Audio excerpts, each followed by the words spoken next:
Erev Tov, everyone.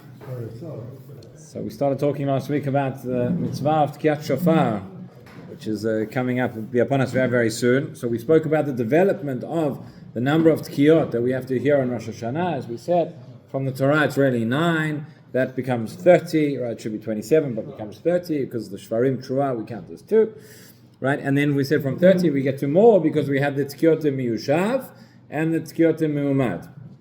And we said really the primary tzkiyot of Rosh Hashanah, and we explained why it's at Musaf and at Shachrit, but the primary tzkiyot are those which are said alongside the brachot of Malchiot, Zichronot, and Shofrot in the Chazarat Hashatz of Musaf. Why then do we have an extra set of tzkiyot beforehand? That is la'abev Satan, in order to confuse the Satan, whatever that means. We started talking about that. There are many perushim as to what exactly this means. Right? I think most of us, when we hear this idea, la'abev Satan, we think of the little red man with the pitchfork sitting on our shoulders. Right? And if you don't think of that, you're lying. That's what everybody thinks of. But that's obviously not what it means.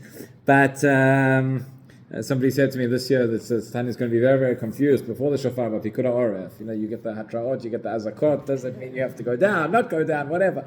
We're all confused to begin with. But we have the, hopefully, we won't have any of those. But, so what does it mean, la'abev Satan? And that's why we have 2 sets, right? We have the 30. We've established that 30 is the minimum set of tkiyot, so we do that twice. In fact, it's not so simple. When you look at the Rishonim, right, we do the full set of 30 as the tkiyot miyushav, and our minhag is that through the brachot we end up doing another set of 30. But if you look at the Rishonim, there are at least 4 different opinions as to what the tkiyot are that go with the brachot. And according to most of the Rishonim, it's not the way that we do it nowadays. You would only have a partial set of the tkiyot together with the brachot, which is very, very confusing in and of itself.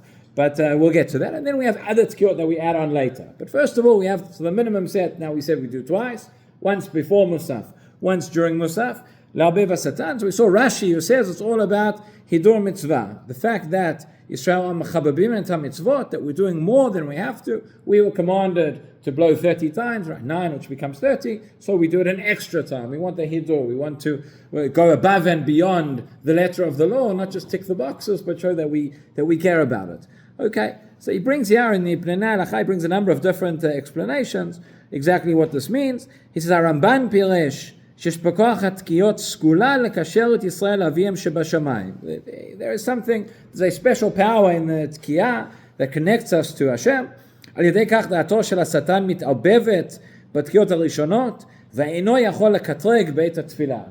tefillah, the second set, the Satan, which is the whatever it means, but the one who is bringing our arguments, the prosecutor against us in the heavenly court, so to speak, and the analogy is they're not able to prosecute against us. There are those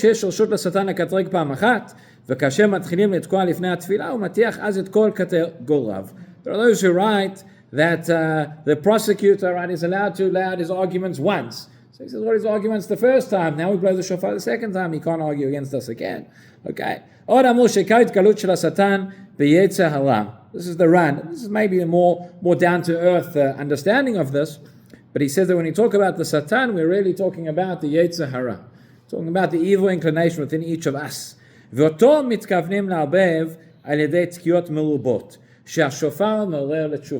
the end of the day, we don't have to go for a deep mystical explanation here. Somewhat more, as I say, down to earth is, why do we blow the shofar? Many reasons why we blow the shofar. But one of them is, it awakens us to tshuva. That's why throughout the month of Elul, every morning we blow the shofar. The point is, like we explained yesterday in the shiur about Tehillim, we said, what's the point? Why do we say Tehillim? So many people think you just say the words of Tehillim, it's got some magical power, and that's that. But maybe there's something deeper. You stop. You think about the words, you concentrate, you connect to the emotions, you reach a deeper level of tefillah. Same thing, we hear the shofar every morning. Is the point, okay, we've heard the shofar, shkoyach, tick the box, l'david Hashem as quickly as we can, rush out of shul, forget that we even heard it. No, the point is you hear it, it's like an alarm bell, it's ringing, it's telling you to wake up, telling you to do tshuva. Right? And the modern analogy that we could give, it's the snooze.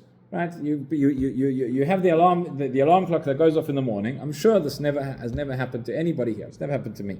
But the alarm clock goes off in the morning, and the first time you all leap out of bed. But there are some people who, when the alarm clock goes off, they hit the snooze button. Nowadays, you have Alexa and you have all these things. You don't even have to hit the snooze. You just say, snooze for 5 minutes. So the alarm goes back 5 minutes later. Okay, snooze for 5 minutes. Eventually, an hour later, whatever it is, so you get out of bed, right? Which always, if you know that you're going to be in bed for the next hour, why do you bother every 5 minutes? But that's the way we are. That's the way the Yetzer Hara comes against us. I've thought always that the shofar is a little bit like that. If you're not going to wake up the first time you hear the alarm. So we're not going to wake up necessarily if we hear the shofar on Rosh Hashanah. We start blowing the whole month of Elul. Rosh Chodesh Elul, you hear the shofar. Okay, what do we do in our minds? We snooze. We've still got a month to Rosh Hashanah. Okay, the next day, snooze again. Eventually, at some point it kicks in. So maybe that's the idea. That's what he's saying here. He's saying you blow the shofar once. Okay, you do the minimum. It arouses you to tshuva, awakens you. Maybe you think about it, you stop for a few seconds, forget about it. But then you hear it again and again and again. It's like that snooze and that alarm saying, wake up, you've got to do something. Wake up to tshuva.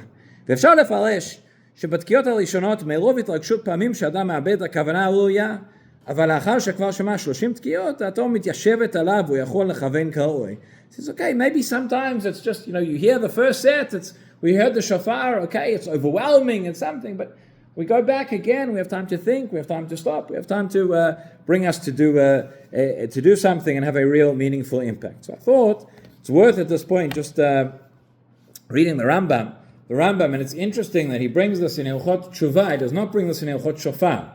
You might have expected this Rambam would appear in Hilchot Shofar, that's not where it appears. As I say, it's Hilchot Tshuva, the third perek, and the Rambam writes as follows, fairly well known, I think it's fair to say. אף על פי שתקיעת שופר בראש השנה גזירת הכתוב. So the first thing the Rambam reminds us, he says, why do we blow the shofar on Rosh Hashanah? First, before I give you the explanation, the real reason, as the Gemara said, lama tokim, Rahman amar tiku. Why do we blow the shofar on Rosh Hashanah? Gzerat HaKatuv. The Kadosh Baruch Hu said so. Well, the Rambam makes that point because you'll come along, you'll say, we could achieve it in a better way. We could blow trumpets, we could do this, No. The Torah said blow the shofar, that's why. So אף על פי שתקיעת שופר בראש השנה גזירת הכתוב, רמז יש בו, nonetheless, there is an allusion here. Something we can learn. כלומר, and this is the famous line, אורו ישנים משנתכם, והקיצו נדמים מתרדמתכם. Arise, awaken, sleepers from your sleep, and slumberers from your slumber. Everybody knows the word slumber from this Rambam, right? So that's, but it says wake up. וחפשו מעשיכם וחזרו בתשובה. Seek out, search your deeds and return in tshuva. וזכרו בוראכם. And remember your creator, remember why you're here. אלו השוכחים את האמת באבלי הזמן. These are the people who forget the truth in the havlei hazman, in the meaningless, the meaningless things of time. ושוגים כל שנתם בהבל וריק, אשר לא יועיל ולא יציל. Beautiful language of the Rambam, which is probably describing 21st century technology, right? We just people who just waste away time in nothingness, just flicking a screen or scrolling away with nothing that has no meaning. Think about why you're here, think about what you're doing. And everybody will leave their wicked path or their thoughts about things which are not good. Okay, and then he continues. He says, how do we do this? What's the process of tshuva? What should be in our minds throughout this period? He says, every person should see themselves. Really, the entire year, you should view yourself this way. As if we are 50-50. Everything is completely evenly poised in the balance. Not only am I 50-50 in terms of everything that I've done, and of course it's a qualitative measurement here, not necessarily a quantitative measurement, but I should view myself that way, and I should view the entire world that way. The entire world is 50-50. And therefore, if I'm going to do one thing, one negative action, one chet, then I'm going to tip the scales, not just for myself, but for the entire world. Obviously, it's not actually poised this way. It's 50-50. That's why the Rambam says, right? You have to view yourself as if, ke'ilu. But that's how you should view it. And therefore, if I do one negative action, I'm going to cause the destruction of the entire world. That's a fairly heavy responsibility. Asa mitzvah achat, But if I do one positive action, I do one mitzvah, I'm tipping the scales to the side of goodness for myself, for the world. I'm going to cause salvation for everybody. And therefore, he says, נהגו כל בית ישראל להרבות בצדקה ובמעשים טובים ולעסוק במצוות מראש השנה ועד יום הכיפורים יותר מכל ימות השנה. Because of this, that is why we increase in tzedakah, in מעשים טובים, and we engage in mitzvot from Rosh Hashanah until Yom Kippur more than the rest of the year. Okay, we haven't reached Rosh Hashanah yet, but we're starting early, already in Elul. We want to increase the merits. ונהגו כולם לקום בלילה בעשרת ימים אלו, לפלל בבתי כנסיות, ודברי תחנונים ודברי כיבושין עד שאור היום. Right, the custom of slichot, he says everybody gets up early in the middle of the night to come and to increase tefillot.